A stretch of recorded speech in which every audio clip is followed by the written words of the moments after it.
yang Syekh dapat ini apa sekarang? Apa pelajaran yang Syekh dapat? Kan sehidup ada pelajaran dalam hidup. Syekh ditusuk.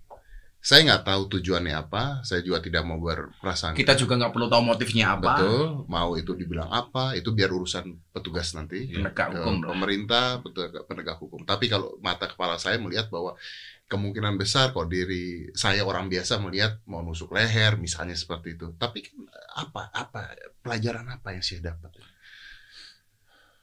Saya selalu berprinsip begini. Orang yang salah sama saya doa, ya Allah ampunilah dia. Kalau saya yang salah kepada dia, ya Allah ampunilah saya. Sudah selesai. Saya tidak mau panjang lagi. Saya sekarang berhubungan dengan Mas Dedi.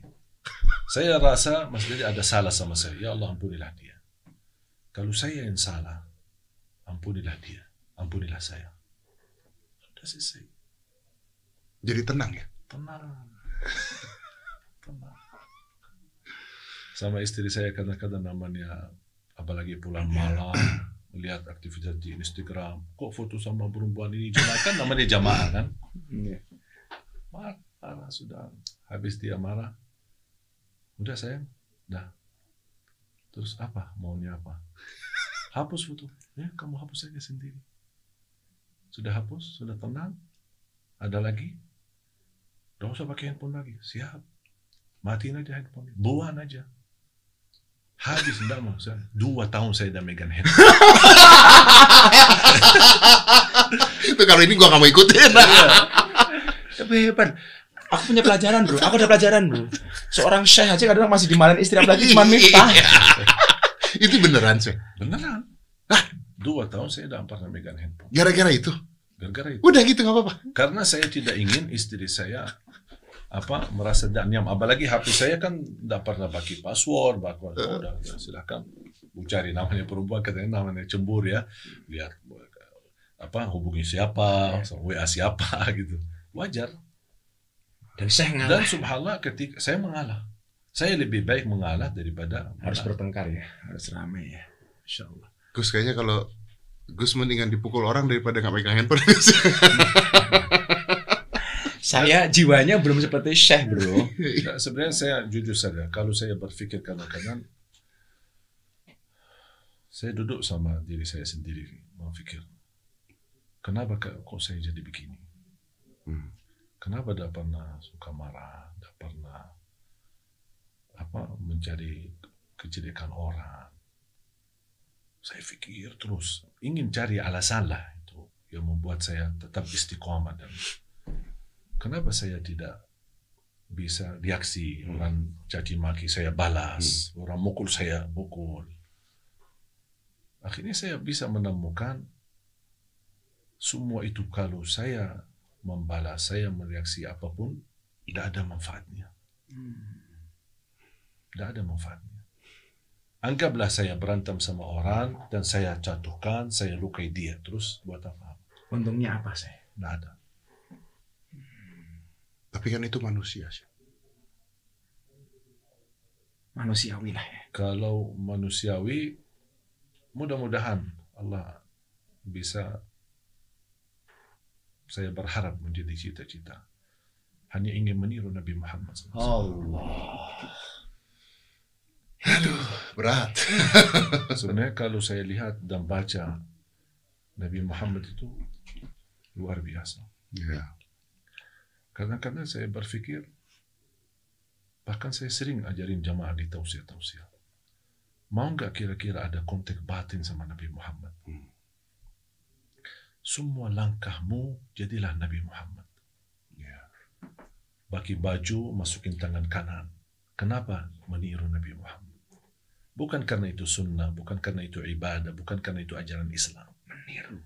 Ingin meniru. Saya minum pakai tangan kanan bukan karena itu sunnah, bukan karena diajarkan. Karena cinta dengan Muhammad. Meniru. Semudah itu ya. Menjawabnya semudah itu. Saya ingin. Jadi nggak perlu mengatakan, oh ini harus, ini begini, begini. Meniru Nabi. Saya tanamkan kepada jemaah begitu. Masuk ke masjid, langkah kaki yang kanan. Kenapa? Bukan karena itu sunnah, bukan karena ini hal baik, tapi ingin meniru Nabi Muhammad. Sambil anak-anak. Saya bilang biasanya kalau kita memberi ke anak sesuatu, Namanya anak-anak kadang-kadang suka menambil baki kiri. Kita kan sering mengingatkan, mana tangan yang bagus, mana tangan yang kanan kan? Saya bilang, boleh nggak dirubahkan kata itu? Terus apa? Mana tangan yang disukai Nabi Muhammad? Supaya anak kita dari kecil tertanam segala perilaku dia adalah meniru Nabi Muhammad. Walaupun dia tidak kenal Nabi Muhammad siapa. Ya, ini kan sebenarnya begini. Kalau misalnya orang ya dibilang, minum nggak boleh pakai kiri karena begini panjang. Panjang. Tapi kan yang saya lakukan ini menarik. Karena seperti ini contohnya aja. Orang Indonesia sekarang pakai baju ala K-pop. Karena niru. Itu kan ininya itu kan. Nah, kenapa nggak kita lihatnya dari sisi sana gitu ya? Makanya daripada kita harus belajar, daripada kita melarang orang, kita berikan penggantinya. Sekarang mohon maaf, pemuda-pemuda yang mohon maaf mungkin bebas kehidupannya, belum terarah. Ayo, jangan narkoba, jangan minuman keras. Penggantinya apa? Kita belum memberikan bersiapa. Jangan kita suka melarang orang. Ini tidak boleh, ini haram, ini terus apa? Namanya anak muda, dia ingin sesuatu. Solusinya apa? Makanya kita selalu tanamkan. Saya tidak peduli perilakumu, itu urusan kamu sama Allah. Tapi bisa enggak kalau kamu masuk ke masjid, kaki yang kanan? Kenapa? Ingat Nabi Muhammad. Jadi saya ingin masyarakat ini menghidupkan Nabi Muhammad di hatinya. Nabi Muhammad sudah wafat 1400, tapi bagi saya Nabi Muhammad masih ada di hati. Saya melangkah Nabi Muhammad, makan Nabi Muhammad, wudu Nabi Muhammad, berbicara Nabi Muhammad, berakhlak Nabi Muhammad, berpakaian Nabi Muhammad. Hubungan saya bersama non-muslim Nabi Muhammad. Nabi Muhammad juga dengan tetangganya Yahudi, dan tetangga non-muslim, kufar Quraisy. Coba lihat, belajar. Nabi Muhammad sebenarnya luar biasa. Saya hanya ingin, ya mudah-mudahan kalau Allah izinkan saya dengan bisa meniru Nabi Muhammad SAW, saya selalu berdoa, ya Allah, mudah-mudahan saya bisa bertemu beliau dan bisa mendapatkan syafaat beliau. Karena Nabi Muhammad itu manusia yang paling suci, yang paling mulia. Jadi wajar kalau kita meniru.